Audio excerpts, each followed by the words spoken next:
On the day Mom and Dad divorced, two divorce agreements lay on the table. The first one stated that the child was to stay in the old house in the old town with Dad, Chuck Browning, who was addicted to gambling and riddled with debt. The second one stated that the child was to go to the coastal town with Mom, Marina Dillon, who had remarried a wealthy businessman. In my previous life, my younger sister, Tamara Browning, cried and begged to stay with Mom, so I silently packed my bags and went with Dad instead. Later on, Dad quit his gambling habits and received a large settlement for selling off his old house in a land expropriation project, and that was when he began pampering and showering me with affection. Meanwhile, Tamara suffered emotional abuse at her stepfather's home as she was forbidden from leaving the house at all. Eventually, she died of depression. Now that we were reborn, Tamara snatched the cigarette away from Dad's fingers and hugged him tightly. I feel sorry for Dad, Tiana. You can go ahead and enjoy your life with Mom. I'll let you take it. Dad was stunned momentarily. Then, he stroked Tamara's head with a look of relief. I said nothing and picked up the train ticket that would bring me to the coastal town. Tamara had no idea that Dad only managed to quit his gambling habits because I had worked myself to the bone paying off his debts while suffering from a brain tumor. Dad finally saw the error of his ways after I nearly gave up my life for him. And now that I was reborn, I no longer had to put up with the voices of the debt collectors hounding us anymore.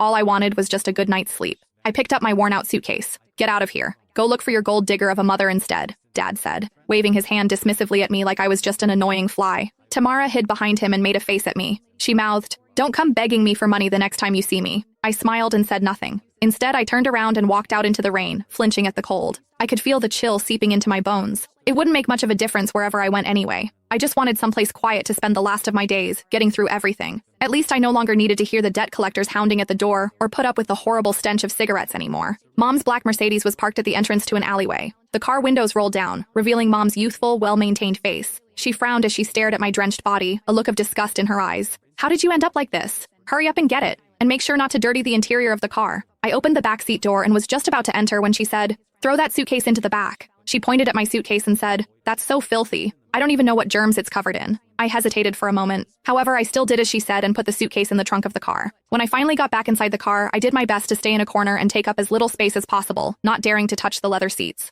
The air conditioning in the car had been turned on, but I still felt very cold. "Make sure you behave yourself when we reach that place, Tiana," Mom said, looking at me in the rearview mirror while driving. "Your new stepfather doesn't like noise. Stay in your room as much as possible and don't come out. Don't chew with your mouth open and don't drag your feet on the floor while walking. Also, don't you ever bring up your dad. He's nothing but bad luck." I looked at the fleeting raindrops outside the window and nodded. Got it. I felt a sudden sharp pain in my brain. My vision went black for a while, and I hurriedly held my head in my hand. "What's wrong?" Mom asked, sounding impatient. "Nothing. Just a little carsick." "You're so delicate," she said with a scoff. "Just like your dad." I closed my eyes and forcefully swallowed the metallic taste rising in my throat.